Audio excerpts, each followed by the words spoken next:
à soigner votre patient. Maintenant, ça suppose aussi que d'une certaine façon, quand vous commencez à faire de la photothérapie chez un patient, a priori, ce n'est plus fiable d'utiliser la bilirubinométrie transcutanée. Par contre, de ce point de vue-là, ça permet de limiter et de sélectionner les patients qu'on pourrait. Chaque prélèvement est un acte invasif. Non, moi, j'ai pas lu des articles tout à fait spécifiques qui font des études dans lesquelles on fait des corrélations. Quand je trouve 110 chez l'un, dans tel groupe, je trouverai 120. Donc ça, j'ai pas vu. Peut-être que Dr Ndiem a une expérience différente qu'elle pourrait partager. Mais il faut garder juste à l'idée que, en fait, les deux sont des outils de surveillance, d'évaluation de la sévérité de l'ictère. L'un est non invasif et c'est utilisé particulièrement dans les unités de maternité. L'autre est une technique par laquelle, bon, c'est agressif, certes, mais il faut l'utiliser pour confirmer et pour la surveillance ultérieure après photothérapie. Docteur Ndiémé, si tu veux compléter, et professeur, si vous souhaitez compléter. Oui, bien sûr. Ce que j'ai à dire, c'est que, bon, malheureusement, nous, on n'en dispose pas, mais d'après ce que je sais, le bilirubinomètre, en fait, ne remplace pas complètement le dosage de la bilirubine. Le bilirubinomètre, le bilicheck, comme on l'appelle, a un intérêt clinique de surveillance du patient. Mais par exemple, pour l'indication ou non de la photothérapie, je pense qu'il faut un prélèvement sanguin. Maintenant, dans la surveillance, pour ne pas répéter ces prélèvements-là, on peut cliniquement, enfin, c'est un moyen non invasif, utiliser ce bilicheck-là pour la surveillance quotidienne.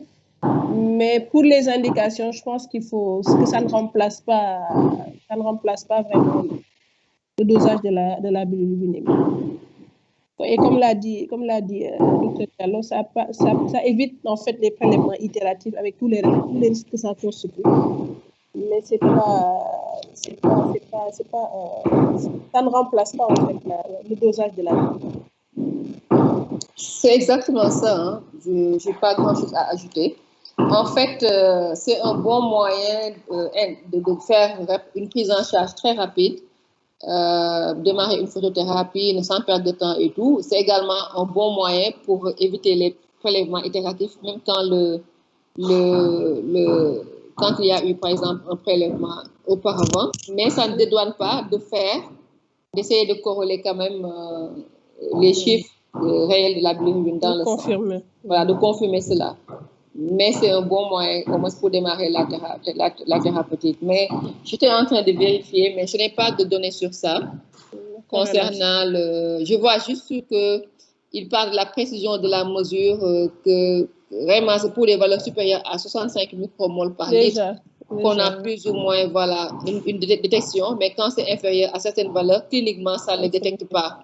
Voilà, mais ça permet au moins de démarrer la thérapeutique et puis derrière, d'éviter aussi de faire. Mais par contre, si on a des tableaux ça ne peut pas permettre, par exemple, je ne sais pas, j'allais dire, c'est vrai que nous, on n'a pas l'utilisation, mais dans un hôpital, ça dépend du niveau où on se trouve. Hein.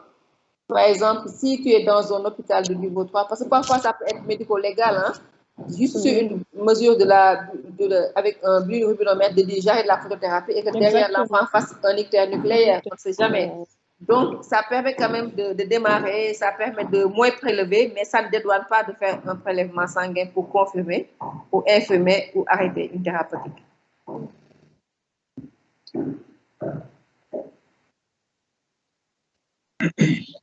Merci, Dr Ndiémé, merci, professeur. Il y a Dr Inès qui avait levé la main. On prendra celle-là comme dernier intervenant avant Dr Ndiémé et professeur. Merci pour la parole, docteur. Merci pour la présentation. En fait, ma préoccupation, c'est par rapport au cas où, confronté à une situation appelée en suite de couche pour un ictère chez un nouveau-né, à J1 de vie. Juste un ictère muqueux. Maintenant, on fait le bilan. Le bilan infectieux est normal. Le taux d'hémoglobine est entre 15 et 16 et la bili est à la limite de la photothérapie.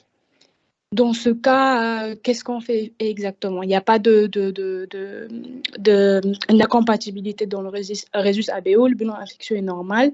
Le taux d'hémoglobine, le fait que ça soit entre 15 et 16 et que l'enfant il est à la limite de la photothérapie, qu'est-ce qu'on fait dans ce cas? Merci. La J1, tu as dit de vie? Oui. Okay. C'est un cas clinique. Hein. Merci. J1, hémoglobine 15-16, pas d'incompatibilité, pas de bilirubine à la limite du seuil d'indication de photothérapie. On est en suite de couche. Elle a dit J1. L'équipe? Ouais. Oui. J1. Elle a dit J1. Bon, moi, je ne sais pas si je peux répondre. D'accord, je laisse l'équipe répondre. Oui. Allez-y. Allez. J'y vais. Allez-y, comme oui, ça. Oui, j'étais en train de dire déjà, un ictère qui apparaît avant H24 de vie, il est pathologique. Voilà, il est pathologique. Donc, cet enfant, même si les valeurs sont limites, démarrez une phytothérapie, sinon vous allez courir derrière vous allez courir derrière son ictère. Un ictère, je pense que c'est les éléments qui ont manqué dans votre cours, dans le cours. Les signes en faveur d'un ictère pathologique, quand ça survient avant H24, quand c'est prolongé au-delà de 10 jours, quand c'est très intense à des valeurs de bilirubine totale supérieure à 300, quand il y a des signes d'hémolyse, une anémie, une hépatosplénomégalie, quand c'est cholestatique, les selles décolorées, tous ces signes-là, vous dites c'est pathologique. Donc à J1, vous êtes à la limite. Si vous ne faites rien à J2, J3, vous aurez un ictère nucléaire. Donc, pour démarrer la photothérapie. Maintenant, si vous êtes à la limite pour dire que c'est anormal, bon, démarrez une photothérapie discontinue, légère, 1 heure sur 3 heures, le temps de voir évoluer les choses. Mais avant H24, tout ictère est considéré comme pathologique. D'accord, merci. Merci, professeur. Alors, je pense qu'on pourrait passer à Dr Ndiémé pour apporter ses contributions. Comme ça. D'accord. Merci, Dr Diallo. Merci à tous ceux qui ont présenté. Pour moi, ce sera des contributions. Hein. Ma contribution, c'est peut-être donner ce qu'on vit en réalité en pratique, parce que la question de l'ictère, il y a toujours beaucoup de choses à dire dans le cours, mais c'est peut-être un peu plus compliqué des fois en pratique quand on se retrouve devant un nouveau-né qui présente un ictère. Donc, je vais commencer par le diagnostic. Je pense qu'il n'y a pas grand-chose à dire là-dedans. Le diagnostic, il est facile. C'est une coloration jaune des téguments et des muqueuses, comme on le dit, chez un nouveau-né. Et d'emblée, je pense, comme l'a dit le professeur, on a des éléments pour décider déjà est-ce qu'on pense à un ictère physiologique ou pas. C'est les caractéristiques que vous avez données. Un ictère physiologique, c'est un ictère complètement nu. Il n'y a aucun signe qui est associé. Il n'est pas trop précoce, c'est-à-dire ne survient pas avant les premières 24 heures. Il ne survient pas après 10 jours de vie. Il n'est pas très intense. Il n'y a pas de signe d'hémolyse. Il n'y a pas de signe de cholestase. Donc, c'est un ictère complètement nu, comme on l'appelle. Maintenant, une fois qu'on fait ce diagnostic-là, il y a des questions en fait qui viennent, qu'on se pose et qui vont orienter notre prise en charge, qui vont orienter notre diagnostic étiologique. La première question, c'est de quel type d'ictère il s'agit. Est-ce que c'est un ictère à bilirubine conjuguée ou est-ce que c'est un ictère à bilirubine libre? Donc, la première chose à signaler sur ce point-là, c'est par rapport aux ictères qui sont un peu mixtes. C'est-à-dire, il faut retenir que, parce qu'on a des difficultés dans ces cas-là, de décider qu'est-ce qu'on fait. Il faut savoir que du moment où la bilirubine conjuguée dépasse 20% de la bilirubine totale, elle est anormale.